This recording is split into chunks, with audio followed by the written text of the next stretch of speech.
রাধে রাধে বন্ধুরা, শুভ সকাল। ছোট্ট এক মিনি ব্লগে সবাইকে জানাই স্বাগত। আজকে সকাল সকাল ঘুম থেকে ওঠার সাথে সাথে মা বললো যে আজকে আসবে নাকি 14 মণ্ডল, তাই ঝটপট করে সব কিছু রেডি করে নিচ্ছি। আর ওই পাশে সিজিত দেখছো খেলা করছে, আমি এখানে ফুল টুল তুলে নিচ্ছি। এখানে জোগাড় রেডি, তুলসীর টব, ধূপ ধুনো, বাতাসা আর জল, ফুল, চাল ডাল যা যাবতীয় লাগে সেগুলো সব দিয়ে দিচ্ছি। আর ওই যে বাতাসা দেখছো, এইটা সিজিতের ওজনের মাপে বাতাসা লুট হবে। অবশেষে সব রেডি করে নেওয়ার পরে 14 মাদলের পরিক্রমা চলে এসেছে। সব ভক্তরা কিন্তু একে একে করে আসছে। আর এই 14 মাদলটা কিন্তু আমাদের গ্রামে প্রত্যেকটি বাড়িতে বাড়িতে হয়। আর সবাইকার বাড়িতে বাড়িতে কিন্তু যে যার মানসিক অনুযায়ী বাতাসা লুট দেয়।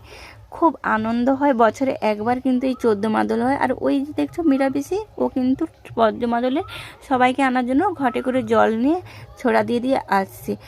আমরা কিন্তু খুব আনন্দ করি। আর ওই যে পরিক্রমা দেখছো, ওই ছাতাটার মধ্যে কিন্তু আছে আমাদের 14 মাদলের ঠাকুর। 14 মাদল শব্দের অর্থটা হলো 14টা ঢোল, 14টা শাঁখ, 14টা খতাল, 14টা কিন্তু সব জিনিসপত্র কিন্তু 14টা করে হবে।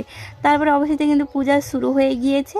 আর মা দেখছো ওই সৃজিতকে নিয়ে কিন্তু বসে পড়েছে, কারণ সৃজিতের নামে কিন্তু এখানে পুজোটা প্রথমে হবে, তোমাদেরকে বলে দিয়েছিলাম। তারপরে পুজো শুরু হয়েছে, ওকে আর মাকে কিন্তু আবির দিয়ে দিয়েছে। 14 মাদলে কিন্তু আমাদের খুব আনন্দ হয়, কারণ ওই দিনটা প্রত্যেকটি বাড়িতে সবাই কিন্তু 14 মাদলে সবাইকার বাড়িতে গিয়ে কিন্তু আমরা বাতাসা লুট করা হয়। আর সবাই কিন্তু বাতাসা লুটের জন্য বলে যায়। পুজোর শেষে কিন্তু বাতাসা লুট শুরু হয়ে গিয়েছে।